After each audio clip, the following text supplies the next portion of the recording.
بسم اللہ الرحمن الرحیم۔ شروع اللہ کے نام سے جو بڑا مہربان نہایت رحم والا ہے۔ رب کو پیارے رب راضی ہے نہاتے، ان رب کو پیارے رب راضی ہے نہاتے، ایویں پیر چوم دے اسی اللہ والیاں دے، ان رب کو پیارے رب راضی ہے ناتے، ایویں پیر چوم دے اسی اللہ والیاں دے، ان رب کو پیارے خالق دی کل خدائی اے اناد بادشاہی، خالق دی کل خدائی اے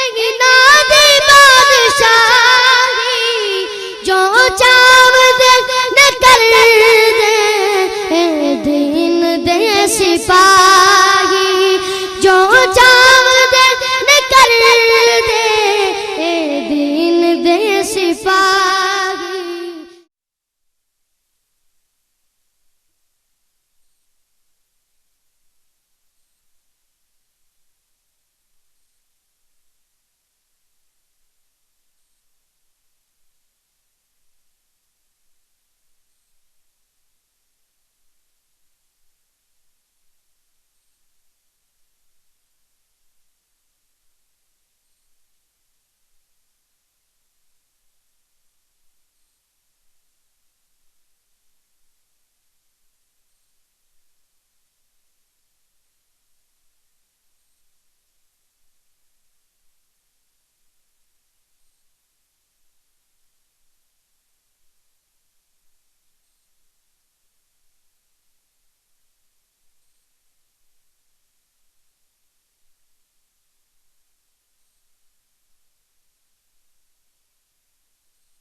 فی سبیل اللہ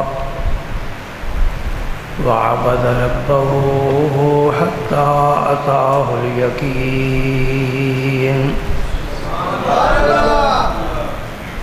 اللہم صل علی سیدنا محمد وعلی آل سیدنا محمد وبارک وسلم۔ اما بعد فاعوذ باللہ من الشیطان الرجیم، بسم اللہ الرحمن الرحیم۔ ان اللہ وملائکتہ یصلون علی النبی یا ایھا الذین آمنوا صلوا علیہ وسلموا تسلیما۔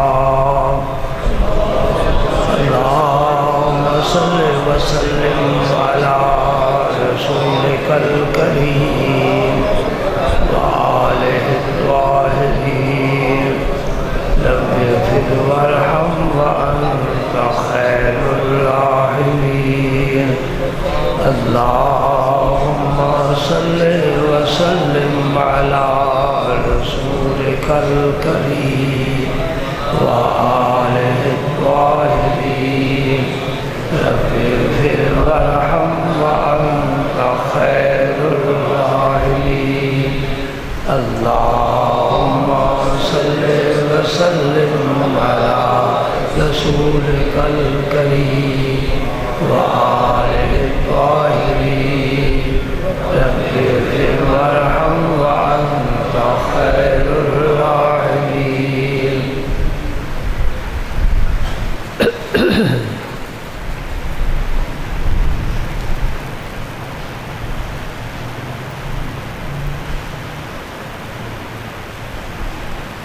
یہ اہل سنت والجماعت کا متفقہ عقیدہ ہے اور پورے عالم اسلام کی ایک ہی آواز ہے، اور اس میں کسی کو بھی اختلاف نہیں ہے کہ اللہ کا پیغمبر معصوم ہوتا ہے۔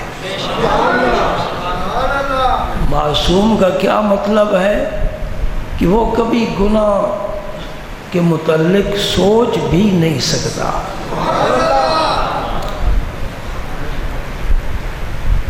اس لیے کہ اللہ نے انبیاء کرام کی اطاعت کا مطلقاً حکم دیا ہے۔ قرآن پاک میں ارشاد فرمایا وَمَا أَرْسَلْنَا مِن رَّسُولٍ إِلَّا لِيُطَاعَ بِإِذْنِ اللَّهِ،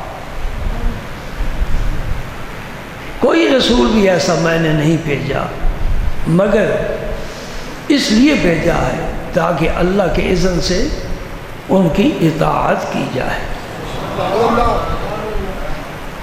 یہ میں دلیل پیش کر رہا ہوں اپنے موقف کی کہ نبی معصوم ہوتا ہے، قرآن سے دلیل پیش کر رہا ہوں۔ ہر نبی کی اطاعت کا حکم ہے، ہر نبی کی اطاعت اس کی امت پر فرض عین ہے۔ قرآن پاک میں فرمایا ما آتاکم الرسول فخذوہ وما نہاکم عنہ فانتہوا، یہ ذی شان رسول تمہیں جو عطا فرمائیں اسے قبول کرو، جس سے روکے رک جاؤ۔ اور جب مطلق اطاعت کا حکم دیا ہے تو اس کا معنی یہ ہو کہ رب نے یہ تمام حفاظتی انتظام کر دیے ہیں کہ میرا پیغمبر کبھی حق کے علاوہ کوئی حکم نہیں دے گا، اور جب حکم حق کے عین مطابق ہوگا تو امت کے لیے اس پر عمل کرنا فرض ہوگا۔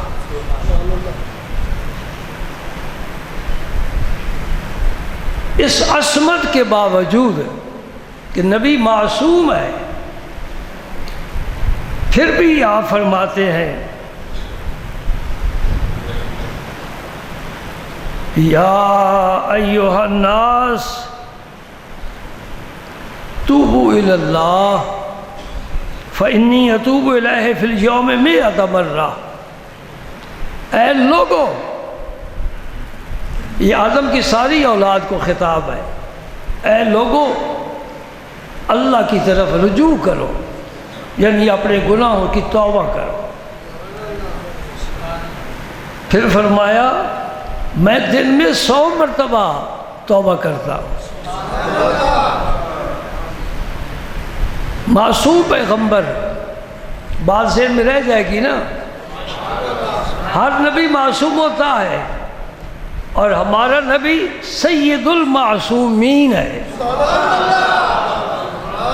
جتنے معصوم ہیں سب کے سردار ہیں، اس لیے کہ سید الرسول جو ہوئے،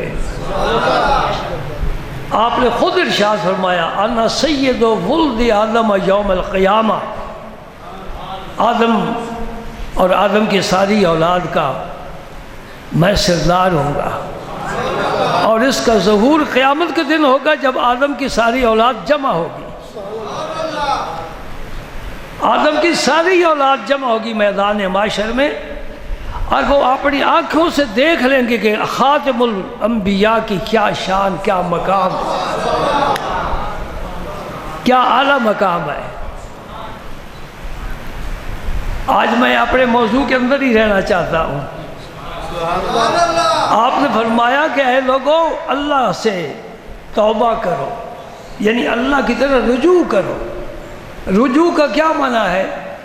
گناہ کے راستے چھوڑ کر پھر نیکی کے راستے پر آ جاؤ۔ بعض بزرگ فرماتے ہیں کہ کسی ایک گناہ سے توبہ، یہ توبہ ہی شمار نہیں ہوتی جب تک وہ بندہ سارے گناہوں سے توبہ نہ کرے۔ بات سمجھ رہے کہ نہیں سمجھ رہے؟ یہ نہیں کہ سود بھی کھاتا رہے، عمرے بھی کرتا رہے، رشوت بھی لیتا رہے، صدقہ و خیرات بھی کرتا رہے، یہ توبہ نہیں ہے۔ نہ صدقے کا کوئی مقصد ہے، نہ عمرے کی کوئی قبولیت کی صورت ہے۔ اس لیے کہ اللہ طیب لا یقبل الا طیبا، اللہ خود طیب ہے، پاک ہے، اور قبول نہیں کرتا مگر پاک کو قبول کرتا ہے۔ بات ذہن میں آ گئی؟ حلال کمائی سے عمرہ کرنا، حج کرنا، صدقہ و خیرات کرنا، یہ سارے بیکار عمل ہیں۔ رزق حلال ہو، بچے نیک ہوں گے، گھر میں امن سکون ہوگا، جسم میں صحت ہوگی، اور وہ جسم جس حلال کمائی سے پرورش پائے گا وہ اللہ تعالیٰ کی بندگی کے لیے آسانی سے آمادہ ہو جائے گا۔ راز کی بات کہنا چاہتا ہوں، جن لوگوں کے سر اللہ کے حضور نہیں جھکتے نا، اور ان کا روپیہ اللہ کے راہ میں خرچ نہیں ہوتا، تم سمجھ لو کہ ان کے معدے میں حرام رزق ہے اور ان کے گھر میں بھی حرام ہے۔ یہ ہو ہی نہیں سکتا کہ کھانے والا حلال ہو اور اللہ بلائے پھر نہ جائے، یہ ناممکن ہے۔ لقمہ حلال کا ہوگا، اذان کی آواز سنے گا، اس کے جسم میں حرارت پیدا ہوگی، وہ بے چین ہو جائے گا، یہ کس کی آواز آ رہی ہے؟ میرے رب کی طرف سے بلاوا آ رہا ہے۔ اب دکان بند کرنی پڑے بند کر دے گا، دفتر کو چھوڑنا پڑے چھوڑ دے گا، اس لیے کہ کوئی بھی بڑا نہیں، اللہ اکبر، اللہ سب سے بڑا ہے۔ مجھے اپنا بچپن یاد ہے، پاکستان نہیں بنا تھا، ہندو تھے ہمارے گاؤں میں، اور وہ بھی دکانداری کرتے تھے، ہمارے مسلمان بھی دکانداری کرتے تھے، لیکن یہ کوئی اکا دکا، اصل تجارت پر ان کا ہی قبضہ تھا۔ جب اذان ہوتی ہے، ویسے ہی میں عام ماحول کے مطابق بات کرتا ہوں، جب اذان ہوتی ہے ہندو اپنی دکان پر بیٹھا رہتا ہے، اس لیے کہ میری آواز نہیں ہے، یہودی بیٹھا رہے گا، عیسائی بیٹھا رہے گا کہ یہ ہماری آواز نہیں ہے، گرجے سے گھنٹی نہیں بجی، مندر سے آواز نہیں آئی، سکھ بیٹھا رہے گا، گردوارے سے مجھے نہیں بلایا گیا، یہ ان کے عبادت خانے ہیں، یہ مسجد سے آواز آ رہی ہے، مسلمان جائے ہم کیوں جائیں؟ اور اگر مسلمان بھی نہ اٹھے، وہ اپنے آپ کو کیا سمجھ رہا ہے؟ کوئی بات ذہن میں جا رہی ہے؟ یہ میرے اللہ کا نبی فرما رہا ہے، اے لوگوں اللہ کی طرف رجوع کرو، توبہ کرو گناہوں سے۔ میں دن میں 100 مرتبہ توبہ کرتا ہوں، یعنی استغفار پڑھتا ہوں، رب سے معافی مانگتا ہوں، تعلیم امت کے لیے اور اپنے درجوں کی بلندی کے لیے۔ گناہگار توبہ کرے گا، اس کے گناہ معاف ہوں گے، نیکوکار توبہ کرے گا، اس کے درجے بلند ہوں گے، نبی توبہ کرے گا، رب اس سے راضی ہوگا۔ استغفار کے ایک استغفار سے کتنی فائدے ہیں، ہر ایک کا مختلف فائدہ ہوتا ہے۔ سبحان اللہ، قربان جائیے۔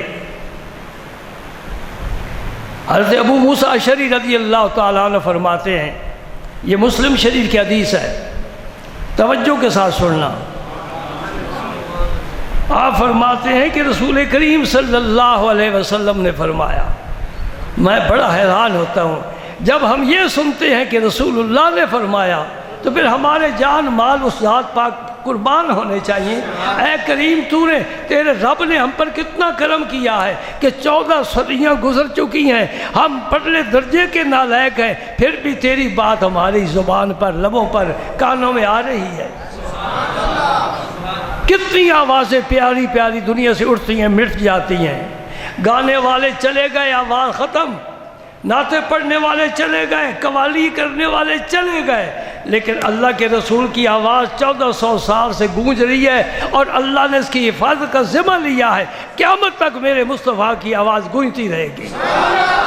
نہ قرآن مٹ سکتا ہے، نہ مصطفیٰ کی حدیث مٹ سکتی ہے، اس لیے کہ یہ دونوں ہمارے دین کے ماخذ ہیں۔ قرآن سے بھی ہم دین سیکھتے ہیں، حدیث سے بھی دین سیکھتے ہیں، اور رب نہیں چاہے گا کہ میرے بندے اس نعمت سے محروم ہیں، اس لیے کہ کوئی اور تو نبی آنے والا نہیں ہے۔ نبوت کا دروازہ بند، لا نبی بعدی، یہ تفسیر میرے رسول نے فرمائی ہے، اور قرآن کی تفسیر جو رسول فرمائے اس کے سامنے ساری تفسیریں ہیچ ہیں۔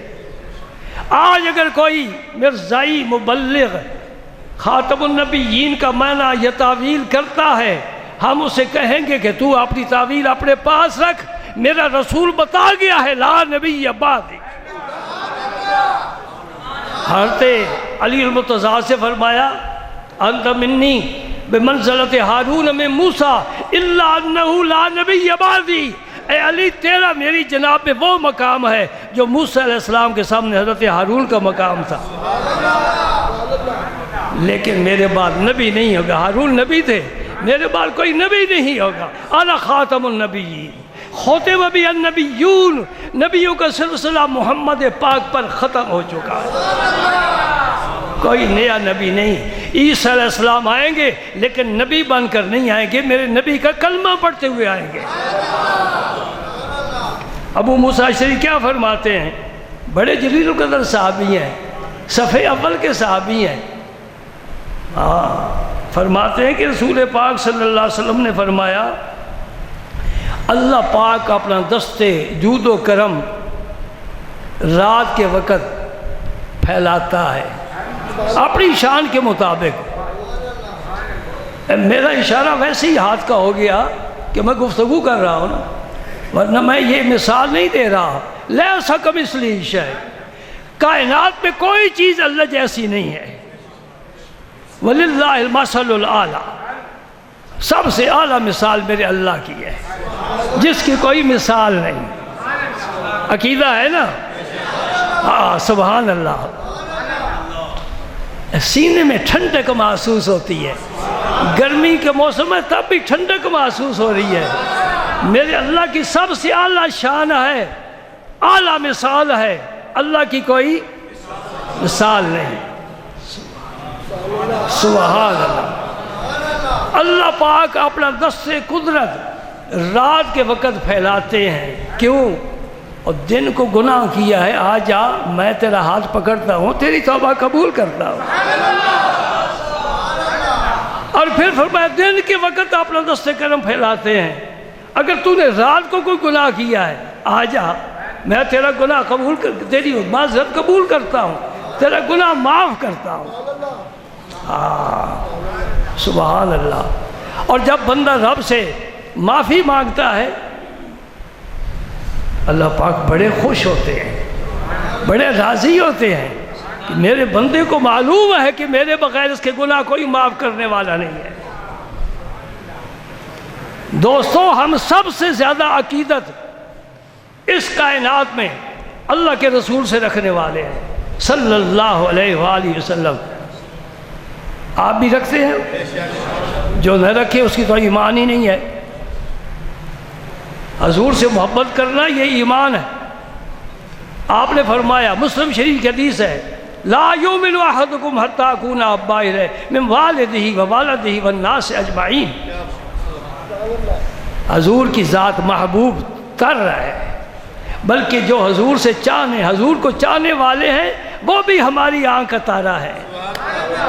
صحابہ کرام ان سے بھی عقیدت ہے۔ حضور کے ازواج مطہرات کی چوکھٹ ہمارے لیے بہت بڑا مقام رکھتی ہے۔ حضور کے اہل بیت عزت والے ہیں، فضیلت والے ہیں، شرف والے ہیں، لیکن ہم کبھی بھی یہ عقیدہ نہیں رکھتے کہ میں گناہ کروں تو رسول اللہ معاف فرما دیں گے۔ یہ رسول اللہ کی شان نہیں ہے، یہ اللہ کی شان ہے۔ یہ کس کی شان ہے؟ رسول اللہ کی نہیں ہے، اللہ کی ہے۔ رسول اللہ کی شان کیا ہے؟ قیامت کے دن تیری میری شفاعت فرمائے، ان کا کرم ہے۔ اللہ تعالیٰ اذن شفاعت عطا فرمائیں گے، من ذا الذی یشفع عندہ الا باذنہ، اور یہ اذن اللہ اپنے رسول کو عطا فرمائے گا، اور یہ شفاعت کبریٰ ہے، سب سے پہلے محمد کریم شفاعت فرمائیں گے صلی اللہ علیہ وآلہ وسلم۔ یہ اجماعی عقیدہ ہے، حدیث سے صحیح سے ثابت ہے۔ اللہ اکبر، سبحان اللہ۔ گناہ کون بخشتا ہے؟ اللہ۔ اس لیے سجدے کس کے لیے ہیں؟ رکوع کس کے لیے ہیں؟ دعائیں کس سے ہیں؟ اللہ کے لیے۔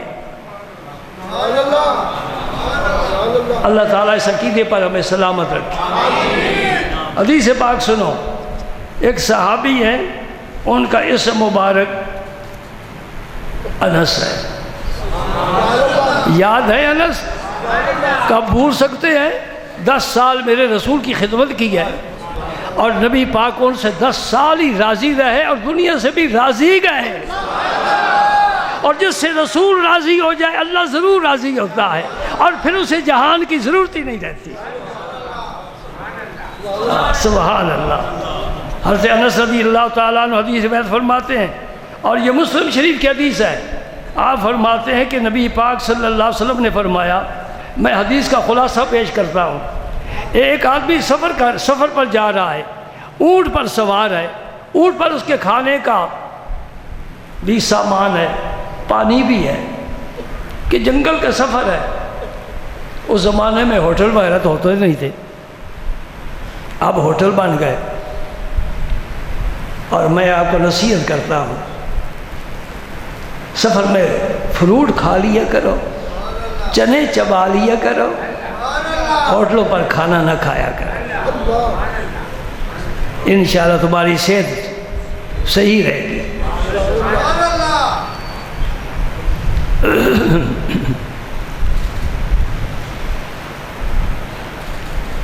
اس لیے کہ پاکیزگی اور صفائی نہیں، پاکیزگی اور صفائی، مومن کا لقمہ بڑی صاف ستھرا ہونا چاہیے۔ میں کہتا ہوں اتنا ستھرا ہونا چاہیے جبریل بھی آ جائے اسے بھی پیش کرو، اگرچہ وہ کھاتے نہیں، فرشتے نہیں کھاتے، نوری مخلوق ہے، انہیں کھانے پینے کی کیا حاجت ہے؟ یہ ساری مصیبت ہمیں ہی پڑی۔ آدم علیہ السلام نہ کھاتے جنت سے، نہ زمین پر آتے، اور نہ ہمارا پیٹ خراب ہوتا۔ کھانے میں بڑی احتیاط کیا کرو، برتن صاف ہونے چاہیے، ہاتھ صاف ہونے چاہیے، ناخن اترے ہوئے ہونے چاہیے، ناخنوں میں میل نہ ہو، بچوں کے بھی ناخنوں کا خیال رکھا کرو، یہ تمہاری ذمہ داری ہے۔ بسم اللہ پڑھ کر کھانا کھاؤ، اور برتن بھی ڈاکٹر صاحب سے مشورہ کر کے استعمال کرو، کون سے برتن استعمال کرنے چاہیے۔ مجھ سے پوچھو تو میں کہوں گا یا مٹی کے یا شیشے کے استعمال کرو، اللہ خیر سے۔ باقی جس کو آپ رگڑتے ہیں اور پھر میل نظر آتی ہے، ایسے برتن بالکل استعمال نہ کرو، یہ صحت کے لیے مضر ہے۔ اور جو ہوٹلوں پر وہ صافی ہے نا، صافی جس کا نام صافی ہے، جس طرح ہندو کی دھوتی تو نے کب دھوئی ہے؟ یہ باپ کی ورثے میں ملی ہے، اس نے کبھی دھوئی ہوگی، ہم تو بس پہن لیتے ہیں۔ یہ پاک نہیں ہوتی، دھوتی پاک نہیں ہوتی، اور صافی جو پلیٹوں میں مارتے ہیں اس سے پلیٹ تو اور زیادہ گندی اور خراب ہو جاتی ہے۔ وہی شلو پر مارتے ہیں، اسی سے ہاتھ صاف کرتے ہیں، اسی سے پسینہ بھی پوچھ لیتے ہیں، ہو سکتا ہے بینی مبارک بھی صاف کر لیتے ہیں، تو کوئی فرق نہیں پڑتا، کیونکہ اس کچن میں جانے کی تو اجازت نہیں ہے نا۔ ہوٹل کے کچن میں باہر لکھا ہوا آپ اندر جا نہیں سکتے، آپ جائیں گے تو پھر بھاگ جائیں گے، کھانا نہیں کھائیں گے۔ مومن اپنے کھانے کی بڑی صفائی کرے، بہت صفائی کرے، ستھری چیز کھائے۔ اور میں ہمیشہ اس بوائلر سے تمہیں منع کرتا ہوں، الحمدللہ بہت سے ساتھی نے چھوڑ دیا ہے، یہ مرغ ہے نہیں، پتہ نہیں کیا چیز ہے، کیونکہ مرغ تو وہ ہوتا ہے جو صبح اذان پڑھتا ہے، وہ اذان پڑھتا ہے، ہم نفل پڑھتے ہیں۔ اس بیچارے کو اذان آتی نہیں، اذان پڑھ تم لے کر کہاں سے آئے ہو؟ اللہ، میں اگلے دن سفر سے واپس آ رہا تھا، آگے ایک ایسے ہی نا وہ جا رہا تھا جس پر یہ سارے سوار تھے، ماشاءاللہ، یقین جانو اتنی بدبو آئی، میں نے ڈرائیور سے کہا یا آگے نکل جاؤ یا پیچھے رہ جاؤ، اس کو جانے دو، یہ گجرات والے اب کل بھون کر کھائیں گے۔ اتنے گندے تھے جس کا کوئی حساب نہیں۔ تمہیں نفرت نہیں آتی؟ ستھری چیزیں کھاؤ، رب نے کتنی ستھری بنائی ہے، حلال اور طیب، یہ دو صفت ہے تیرے کھانے کے لیے۔ باہر کے سفر پر جا رہے ہیں، کھانا ساتھ ہے، سبحان اللہ، پانی بھی ساتھ ہے، تھک گئے، آرام کے لیے درخت کے نیچے لیٹ گئے، آنکھ کھلی، سواری غائب، جنگل بیابان ہے، وہاں ٹریفک پولیس تو ہے نہیں کہ وہ انتظام کر دے، فون کر لیں، آؤ جی ذرا ہماری مدد کرو، گھر پہنچاؤ۔ جب آنکھ کھلی سواری غائب، بڑے پریشان ہو گئے، ادھر ادھر دیکھا، کہاں نظر آئے، کہتے ہیں پھر وہ آ کر نہ بیٹھ گئے درخت کے نیچے. میں حدیث کا مفہوم بیان کر رہا ہوں، کوئی ویسے فضول بات نہیں کر رہا. یہ میرے مسلم شریف کی حدیث میں نے عرض کی ہے نا، مسلم شریف حضرت انس راوی ہیں، بس میں فارغ. ہاں حدیث جو بھی بیان کرے یا صحابی کا نام لے دے یا کتاب کا نام لے دے، پھر کہو بھائی تو فارغ ہے، ویسے تیری بات ہم نہیں قبول کریں گے. یہ ہر ایک کی حدیثیں نہ سنی کرو. اب وہ اس انتظار میں ہیں کہ اسرائیل کب آتے ہیں، کیونکہ بھوک بھی بڑی لگی ہے، پیاس بھی بڑی لگی ہے، یا کوئی میری آواز سننے والا نہیں، کوئی سواری نہیں، مجھے کسی مقام پر کوئی پہنچانے والا نہیں. وہ لیٹ گئے اور موت کا انتظار کرنے لگ گئے. یہ میرے نبی کریم بیان فرما رہے ہیں اور صحابہ کے سامنے بیان فرما رہے ہیں. صدیق و علی سن رہے ہیں. حضرت انس نے ہم تک یہ بات پہنچا دی. اللہ تعالیٰ ان پر کروڑوں رحمت نازل فرمائے. اچانک جو ان کی آنکھ کھلی نا تو دیکھا وہ سواری آ گئی، وہ اونٹ خود بخود آ گیا. وہ اٹھے، انہوں نے اونٹ کو پکڑا تو حضور فرماتے ہیں اتنی خوشی چڑھی ان کو، بہت خوشی چڑھی. تو کہنا تو یہ تھا نا، اے اللہ تو میرا رب ہے، میں تیرا بندہ ہوں. کہہ بیٹھے اے اللہ تو میرا بندہ ہے، میں تیرا رب ہوں. یہ کفریہ کلمہ ہے، اللہ کو اپنا بندہ کہنا. لیکن ہوش ٹھکانے نہیں ہے، خوشی میں آ کر ایسی بات کہہ گئے. بات سمجھ گئے؟ رسول کریم صلی اللہ علیہ وآلہ وسلم فرماتے ہیں جتنا وہ مسافر سواری کو پا کر خوش ہوا ہے کہ سواری بھاگی ہوئی واپس آ گئی ہے، بندہ جب گناہ کر کے توبہ کرتا ہے رب اس سے بھی زیادہ خوش ہوتا ہے. استغفر اللہ ربی من کل ذنب واتوب الیہ رب اغفر لی وتب علی انک انت التواب الغفور. سبحان اللہ. رب کہتے ہیں یہ بھی مجھ سے بھاگا ہوا تھا، بڑا اچھا ہے کہ واپس آ گیا. اللہ بڑا ہی خوش ہوتا ہے. اور اللہ کو خوش کرو، اپنے گناہ کی معافی کرو اور اپنے آپ کی طہارت اور پاکیزگی کا انتظام کرو، اللہ راضی ہوگا. کوئی پتہ نہیں کس وقت جھٹکا حضرت اسرائیل دے دیں اور چل بھائی یہ کس کا جنازہ ہے. اعلان ہو رہا ہے، بڑے افسوس سے اعلان کیا جاتا ہے. اس سے پہلے نیکی کو نئے فلاں غنیمت شمار عمر، یہ سادی صاحب کا شعر ہے. نیکی کو نئے فلاں غنیمت شمار عمر زاں بیشتر کے بانگ برایت فلاں نہ مان. اس سے پہلے کہ اعلان ہو جائے کہ فلاں دنیا سے چلا گیا، اتنے بجے جنازہ ہوگا، نیکی کر اور اپنی زندگی کو غنیمت سمجھ. آپ میرے لیے دعا کریں، میں آپ کے لیے دعا کرتا ہوں.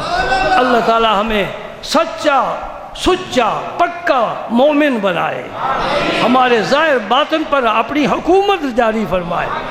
دوستو ہمارے ظاہر باطن پر رب کی حکومت ہم نہیں تسلیم کر رہے. اگر تسلیم کرتے تیری میری مجال ہے کہ ہم اپنی مرضی سے کوئی کام کرتے. یہ تمہارا ملک ہے نا پاکستان، یا انڈیا کا قانون نہیں لاگو ہو سکتا. وہ ہم سے بڑا صحیح، طاقت بڑی صحیح، ہم کہ ہمارا ملک ہے. تو کون ہوتا ہے ہمارے ملک میں اپنا قانون نافذ کرنے والا؟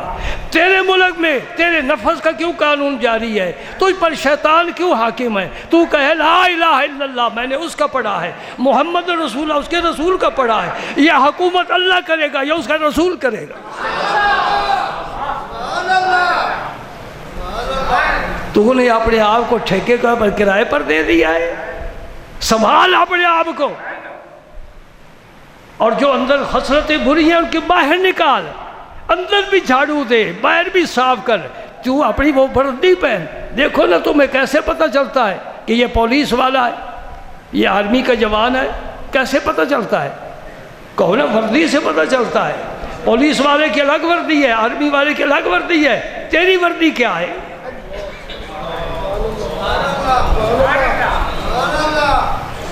یہ باجوہ صاحب بیٹھے ہیں، افضل صاحب بیٹھے ہیں، میں ان سے پوچھتا ہوں یہ جو کھڑے ہوتے ہیں چوک میں، کبھی لائٹ نہیں بھی ہوتی، اور ہمارے ملک میں عام طور پر نہیں ہوتی کیونکہ ہمارے اندر بھی تو لائٹ نہیں ہے نا. یہ اشارہ کرتے ہیں گاڑیاں رک جاتی ہے کہ نہیں؟ اس میں اگر ڈی سی کی گاڑی ہے وہ بھی رکے گی نا. اور اس کی تنخواہ کتنی ہے, کس گریڈ کا ہے وہ؟ وردی پہنی ہوئی ہے نا. بغیر وردی کے وزیر اعلیٰ کھڑا ہو جائے اور اشارہ کرے تو گاڑیاں رکیں گی؟ کیوں نہیں؟ وہ تو وزیر اعلیٰ ہے, وہ تو اس کے بیچارہ ماتحت تھا, وزیر اعلیٰ ہے. کہو نا بھائی وردی نہیں ہے. میں ایک اور بات کہہ دوں, تم نے ناراض ہو جانا ہے. اگلے جمعے آنا ہی نہیں تو مجھے بھی بڑی سہولت ہے, میں کہیں جا کر جمعہ پڑھ لوں گا. ناراض ہو جاؤ گے نا؟ نہیں ہونا چاہیے. میں ایک بات کہنا چاہتا ہوں, کوئی بھی اہل حدیث بغیر داڑھی کے نہیں ہے. کوئی اہل حدیث, وہ تم میں سے اہل حدیث بنائے نا. ہم تو اہل سنت ہیں. سنت کہاں ہے؟ وہ مولوی صاحب کے پاس مسجد میں پڑی ہوئی ہے. اب پیر بھی اس سے معلوم ہو گئے. ہم ہیں اہل سنہ, سنت والے. اس کا معنی ہے سنت والے. سنت کہاں ہے؟ ہم میں سے ہی ایک جوان اہل حدیث بنتا ہے. کیا وجہ ہے؟ وہ پوری داڑھی رکھ لیتا ہے. ایک تبلیغی جماعت میں شامل ہو جاتا ہے, رائے ونڈ چلا جاتا ہے, وہ ٹوپی بھی پہنتا ہے, داڑھی بھی رکھتا ہے, نماز بھی پڑھتا ہے, دین کے لیے گشت بھی کرتا ہے, دور دراز علاقوں میں جاتا ہے. اس نے سامان اپنا بستر اپنے کندھوں پر اٹھایا ہوا ہے. بات میری سمجھ رہے ہو نا؟ تم کیا ہو مجھے بتاؤ تو صحیح. تم کیا ہو مجھے تعارف کراؤ. آخر 30 سال سے میں بھی تو آپ کے سامنے گلا پھاڑ رہا ہوں, کچھ مجھے بھی تو حاصل ہونا چاہیے نا. یا تو ہر جمعے ڈالر پاؤنڈ لا کر میری گوٹ ڈالی کرو. اتنا کم از کم 10-15 لاکھ تو میں لے کر اٹھوں تو پھر بھی میں ٹھیک ہے. تو تم چلتے رہو, میرا کام بن رہا ہے. اگر وہ بھی نہیں, فقط السلام علیکم, وہ بھی تھوڑے ہی کرتے ہیں. جب صرف سلام پر ہی ٹرکایا ہوا ہے تو کم از کم میری بات تو مانو. میں تمہیں محبت سے دعوت دے رہا ہوں اور خدا کی قسم کھا کر کہتا ہوں کہ قیامت کے دن میرا ہاتھ ہوگا, تیرا گریبان ہوگا. میں رسول اللہ کی جناب میں تجھے لے جاؤں گا کھینچ کر. اے اللہ کے رسول, میری مسجد کے در و دیوار گواہ ہیں, میں نے اسے دعوت دی ہے, اس نے میری دعوت کو ٹھکرایا ہے. اندر باہر سے صاف ہو جا, اللہ کے رسول کی حکم کی تابعداری کر, تابعداری کر, اور رسول کی تابعداری کر, میری نہ کر. کیا میں کہہ رہا ہوں؟ کیا فرمایا ذرا قرآن کھول. وَإِذَا قِيلَ لَهُمْ آمِنُوا كَمَا آمَنَ النَّاسُ, جب منافقین سے کہا جاتا ہے کہ ایمان لاؤ جس طرح میرے نبی کے صحابہ ایمان لائے ہیں. کیا مطلب ہے؟ تمہارا ایمان مجھے قبول نہیں ہے, مجھے اس کا ایمان قبول ہے جو میرے نبی کے صحابہ جیسا ہوگا. اس طرح دین تیرا, تیری زندگی, تیرے شب و روز, تیرے معمولات, روزمرہ کی مصروفیات, خدا کی قسم اللہ کو پسند نہیں ہوگا جب تک اللہ کے نبی کے صحابہ کے برابر نہیں ہوئے گا. صبح اذان ہوتی ہے, ہمارے ارد گرد ماشاءاللہ بڑی بڑی کوٹھیاں ہیں, آبادی ہے, 3-4 نمازی ہوتے ہیں. یہ تو طلباء کی رونق ہوتی ہے نا, مسجد میں ماشاءاللہ 3 صفیں ہوتی ہیں. لیکن چھٹیوں میں میں نے دیکھا ہے جو ہمارے نمازی ہیں یہاں کے پکے, انہوں نے بھی دیکھا ہے کہ صبح کے وقت ہر کوئی سویا ہوا ہے. تو مومن نہیں ہے, کلمہ نہیں پڑھا, قرآن پر تیرا ایمان نہیں ہے. رسول اللہ نے اپنی زندگی کس طرح گزاری, صحابہ کا معمول کیا تھا, پیٹ پر پتھر باندھ کر سجدے اللہ کو کرتے رہے. تو ساری رات کھا کھا کر صبح کو سو جاتا ہے اور تجھے آواز ہی اذان کی نہیں آتی. کہا کہ تو مومن ہے, کہا کہ تو مسلمان ہے, تجھے مسجد کا دروازہ نظر نہیں آتا. اب میں نے دوسرا رخ دیا, یا تو مجھے چھوڑ جاؤ گے یا انشاءاللہ بالکل پکے مومن بن جاؤ گے.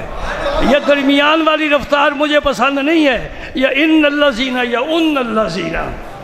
مذبذبین بین ذالک لا الہ الا لا الہ الا اللہ کے نبی کا دامن پکڑا ہے، اللہ کا کلمہ پڑھا ہے، رسول کا کلمہ پڑھا ہے، پھر اس کے طریقے پر چل کر مجھے دکھا۔ اگر میں غلط کروں، میرا کوئی غلط قدم اٹھے، میں تمہیں اخلاق کی جرت دیتا ہوں کہ میرا دامن پکڑ لے، اے کام تیرا رسول اللہ کی سنت کے خلاف ہے، میں توبہ کروں گا۔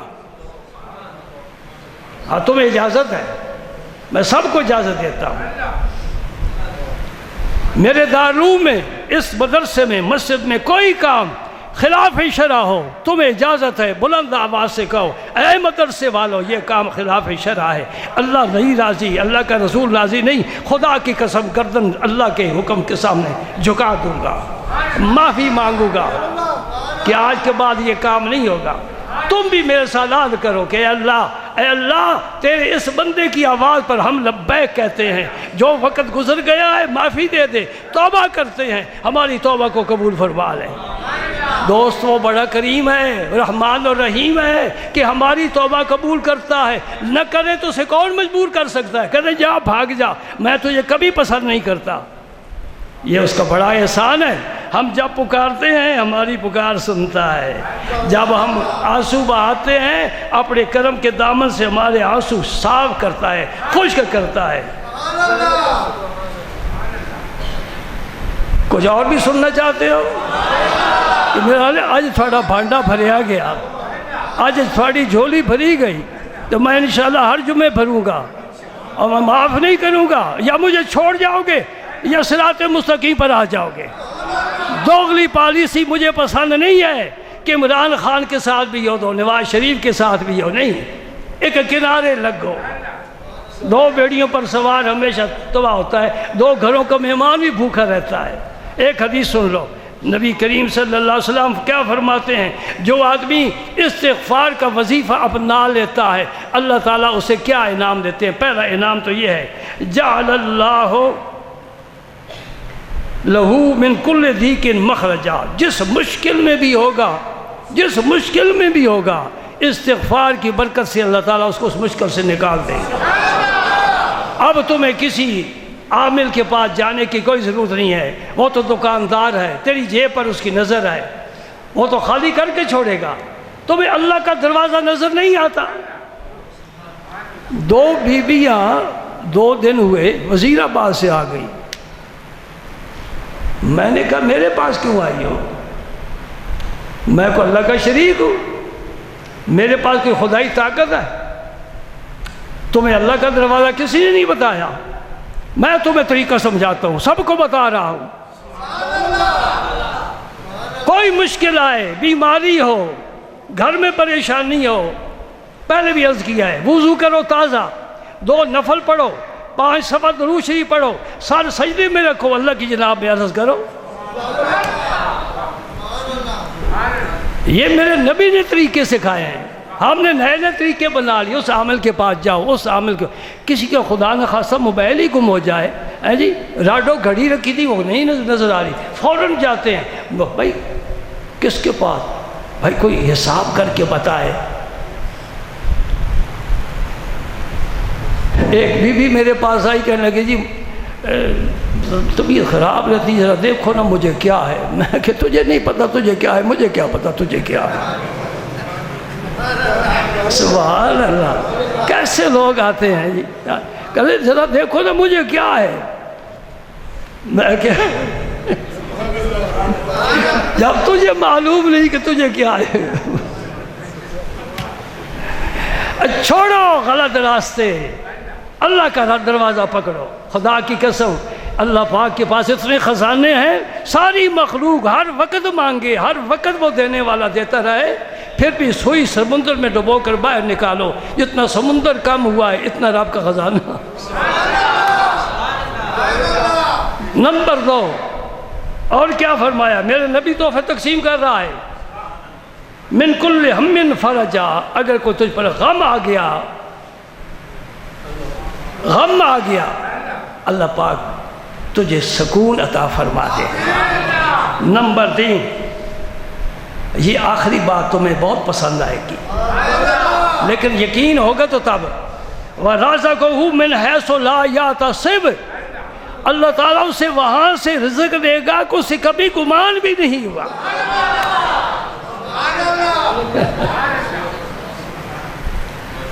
سبحان اللہ۔ میں آپ کو ایک اپنی بات بتاؤں، رزق کی صرف یہی ایک صورت نہیں ہے کہ منہ میں لقمہ جائے، یہی رزق ہے۔ اولاد بھی رزق ہے، عزت بھی رزق ہے، لباس بھی رزق ہے۔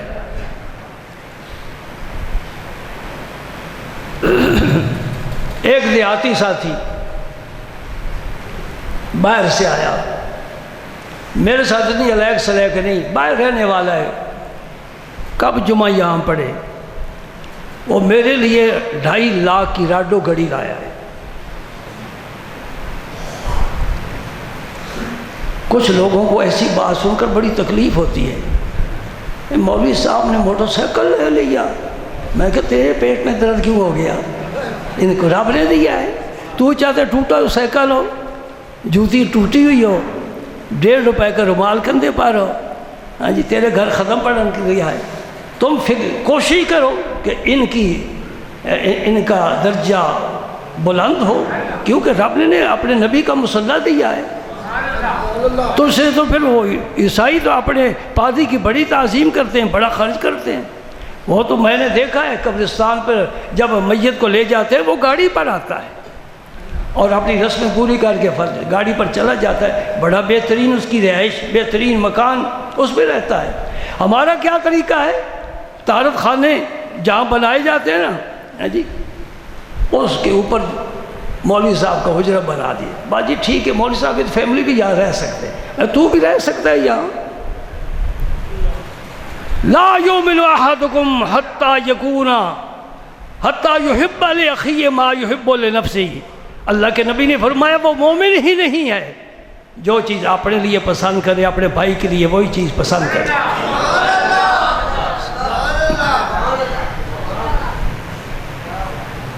باتیں بڑی لمبی ہو جاتی ہیں، بڑے تجربے کیے ہیں، طویل زندگی کا سفر طے کیا ہے، اور سچی بات کروں ایثار پیشہ لوگ نہیں دیکھے، ایثار پیشہ لوگ نہیں دیکھے، مخلص لوگ نہیں دیکھے، سب اپنے مطلب کی بات کرنے والے ہیں۔ 3 تحفے مل گئے جی استغفار کرنے والے کو۔ ہاں بڑی پیاری حدیث ہے، ساری حدیثیں پیاری ہیں۔ ابو ہریرہ فرماتے ہیں، یعنی یہ بھی حضرت انس کی حدیث ہے، کل بنی آدم خطاء، آدم کی ساری اولاد ہی گناہ گار ہے۔ ہوتے نا گناہ، کوئی ہاتھ کھڑا کرے کوئی گناہ نہیں میرا۔ فلا تزکوا انفسکم، اپنے آپ کو پاک نہ سمجھنا، یہ رب کا کرم ہے کہ پردے ڈالے ہوئے ہیں۔ هو اعلم بمن اتقى، جو تقوی والے ہیں، پاک صاف ہیں، اللہ انہیں خوب جانتا ہے، وہ اور لوگ ہیں۔ وَسَيُجَنَّبُهَا الْأَتْقَى، یہ کون ہے؟ یہ ابو بکر صدیق ہے۔ وَسَيُجَنَّبُهَا الْأَتْقَى الَّذِي يُؤْتِي مَالَهُ يَتَزَكَّى وَمَا لِأَحَدٍ عِندَهُ مِن نِعْمَةٍ تُجْزَىٰ إِلَّا ابْتِغَاءَ وَجْهِ رَبِّ الْأَعْلَىٰ وَلَسَوْفَ يَرْضَىٰ۔ اے ابو بکر زندگی میں تو نے میرے نبی کو خوش کیا ہے، میں خوش ہوں، قیامت کے دن میں تجھے خوش کروں گا۔ اس سے بعد آتی ہے وَالضُّحَىٰ وَاللَّيْلِ إِذَا سَجَىٰ، یہ پہلی صورت ہے، وہ رسول اللہ کی فضائل ہے، یہ ابو بکر کے فضائل ہے۔ اللہ نے نبی کی فضائل بعد میں ذکر کی ہیں، اس کے غلام کے فضائل پہلے ذکر کی ہیں۔ یہاں کیا فرمایا؟ وَلَسَوْفَ يَرْضَىٰ، وہاں کیا فرمایا؟ وَلَسَوْفَ يُعْطِي رَبُّكَ فَتَرْضَىٰ، وہاں یہ فرمایا اے میرے نبی تو خوش ہو جائے گا۔ یہاں فرمایا ابو بکر تو خوش ہو جائے گا، میں تجھے قیامت کے دن اتنا نوازوں گا۔ آئے ہائے، اس لیے اپنی نیکی پر کبھی خیال نہ کیا کرو، نیکی کر کے۔ عید کا دن تھا، یہ عید گزر گئی، ہم تو سینئے کھانے میں ہی وقت گزار دیتے ہیں بلکہ ضائع کرتے ہیں۔ مسجد نبی شریف میں سیدنا عثمان غنی رضی اللہ تعالیٰ عنہ بیٹھے ہیں، کبھی سنا ہے واقعہ؟ آج سن لو۔ عید کا چاند نظر آ گیا، خوشی کی لہر دوڑ گئی، عثمان غنی کی آنکھ سے آنسو گر رہے، وہ غم زدہ ہو گئے۔ کسی نے پوچھا حضرت یہ بھی کوئی گریہ وزاری کا وقت ہے؟ رمضان پورا گریہ وزاری ہوتا رہا، اب تو خوشی کا وقت ہے۔ فرمایا نہیں، میں اس پریشانی میں ہوں کہ پتہ نہیں حاضری قبول ہوئی ہے کہ نہیں۔ یہ ایک احساس قیمتی ہے۔ جو بھی عمل کیا جائے، اے حاجیوں کو ہار نہ پہنایا کرو، کیا پتہ حج قبول بھی ہوا ہے کہ نہیں ہے، اور حاجی کہا بھی نہ کرو، میں اس کو بھی پسند نہیں کرتا۔ حاجی صاحب، ایک دوست دوسرے سے پوچھا جی آپ کا نام کیا ہے؟ جی حاجی غلام محمد۔ انہوں نے کہا آپ کا کیا نام ہے؟ نمازی غلام یاسین۔ انہوں نے کہا پہلی دفعہ یہ نام سنا ہے۔ انہوں نے کہا تو نے ایک دفعہ حج کیا، حاجی بن کے میں دن میں 5 مرتبہ نماز پڑھتا ہوں، میں نماز ہی نہیں پڑھ سکا۔ اللہ کی رضا کے لیے جو کام کیا جائے، کام کرنے کے بعد احساس ندامت، یا اللہ میں حق نہیں ادا کر سکا، اور میں اپنے رب کی عزت و جلال کی قسم کھا کر کہہ رہا ہوں اور حق کہہ رہا ہوں، میری ساری زندگی کے سجدے ایک طرف، میرے مصطفیٰ کا سجدہ ایک طرف۔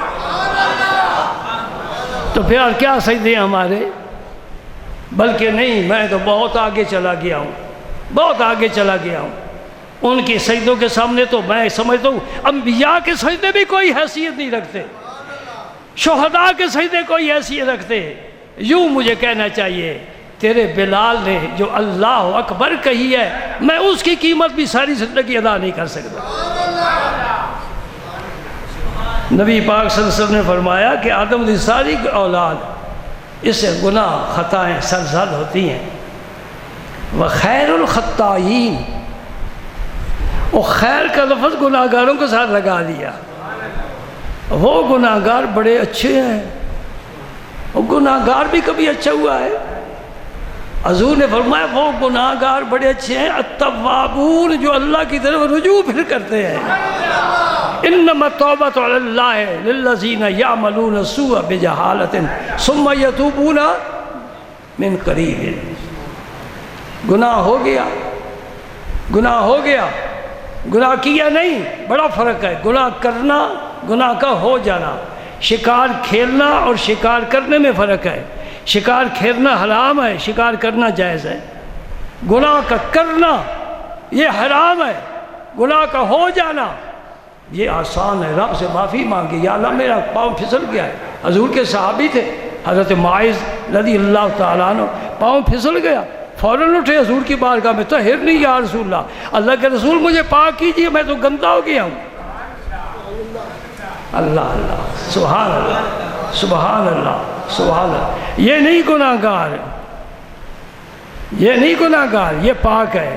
اللہ پاک فوراً قبول کر لیتے اپنے بندے کو۔ بھائی میں کیا کروں، وقت نہیں آپ کا اجازت دیتا۔ میں حدیثیں تو اتنی لے کر بیٹھا ہوں، یہ ایک حدیث سن لو۔ نبی کریم صلی اللہ علیہ وسلم نے فرمایا جب آدمی گناہ کرتا ہے نا، صغیرہ کبیرہ کی تقسیم چھوڑ دو، یہ فقہا کے مسئلے ہیں۔ صغیرہ گناہ بار بار کیا جائے وہ کبیرہ بن جاتا ہے، اور کبیرہ گناہ فسق ہے، فجور ہے، اس آدمی کی شہادت گواہی قبول نہیں ہے۔ جو فاسق ہے اذان نہیں کہہ سکتا، اقامت نہیں کہہ سکتا، مصلی پر نہیں کھڑا ہو سکتا، ممبر پر نہیں بیٹھ سکتا، یہ فاسق ہے، اس کی گواہی بھی قبول نہیں ہے، یہ معزز نہیں ہے شریعت میں۔ یہ توبہ کرے، پاک ہو جائے۔ سبحان اللہ۔ گناہ، اگر کوئی آدمی گناہ کرتا ہے، نبی کریم صلی اللہ علیہ وسلم فرماتے ہیں کانت نقطۃ سوداء فی قلبہ، اس کے دل میں ایک سیاہ دھبا، سیاہ داغ وہ لگ جاتا ہے اس گناہ کی وجہ سے۔ ہم تو نہیں نا دیکھ سکتے۔ اللہ اکبر۔ اگر تو وہ توبہ کر لے فوری طور پر، میں گناہ کر بیٹھا ہوں، اللہ مجھے معاف فرما دے، نبی کریم صلی اللہ علیہ وسلم فرماتے ہیں سوکلا قلبہ، اللہ پاک اس کے دل کو سیکل کر دیتے ہیں، چمکدار بنا دیتے ہیں، اس نقطے کا نام و نشان ہی نہیں رہتا۔ فرشتوں کو کہتے ہیں جہاں لکھا ہے نا گناہ مٹا دو، کبھی اس کا ذکر نہ کرنا، میرے بندے نے توبہ کر لی، مجھ سے معافی مانگ لی، اور اگر وہ توبہ نہیں کرتا وَإِن زَادَتْ حَتَّى تَعْلُو قَلْبَهُ، فرمایا اگر وہ توبہ نہیں کرتا پھر گناہ کرتا ہے اور گناہ کرتا ہے، وہ نقطہ بڑھتا چلا جائے، وہ سیاہی پھیلتی چلی جاتی ہے یہاں تک کہ اس کے پورے دل پر چھا جاتی ہے، وہ سیاہی دل پر چھا جاتی ہے، دل پھر سیاہ ہو جاتا ہے۔ یہ اب میں جو بات کرنے لگا ہوں یہ حدیث پاک کی نہیں ہے، یہ میری اپنی ہے۔ جب دل سیاہ ہو جاتا ہے پھر آدمی نیکی کی طرف رجوع نہیں کرتا، پھر گناہوں میں دوڑتا چلا جاتا ہے، پھر گناہوں پر گناہ ہی کرتا چلا جاتا ہے۔ کیوں کہ اس کے اندر اب وہ صلاحیت نہیں رہی کہ حق اور باطل کو پہچان سکے۔ آئینہ ہی دیکھ لو نا، آئینے پر ذرا کوئی کیچڑ وغیرہ مان لو تو پھر سامنے کرو، نظر کچھ آئے گا نہیں۔ اس کو جب سیکل رب کر دے گا نا تو پھر کسی نے کہا دل کے آئینہ میں ہے تصویر یار، جب ذرا گردن جھکائی دیکھ رہی، پھر اللہ تعالیٰ کے جلوے مومن کے دل پر آئیں گے اور اس کا دل نور علی نور ہوگا۔ ایک صحابی کا واقعہ ہے، وہ تفصیل سے میں نہیں بیان کر سکتا، آخری جملہ جو ہے وہ کیا ہے، حضور نے فرمایا عبد، اس صحابی کے بارے میں فرمایا عبد نور اللہ قلبہ، یہ وہ بندہ ہے اللہ نے اس کے دل کو نور علی نور کر دیا ہے، اس کا دل روشن ہو چکا ہے۔ آپ دیکھتے نا شیشہ، اس کو سورج کے سامنے کرو، سورج بھی آئے گا نا چمک ہوگا، پھر اس شیشے کا رخ کسی تاریک کمرے کی طرف کرو، وہ سورج کی ساری شعاعیں، سوری روشنی، سارا کچھ وہ کمرے میں جائے گا۔ جب مومن کا دل اس طرح چمک جاتا ہے، روشن ہو جاتا ہے، پھر اللہ کی کرم کے جلوے اس کے دل پر آتے ہیں، اور اس کی متعلق فرمایا کل عبد نور اللہ قلبہ۔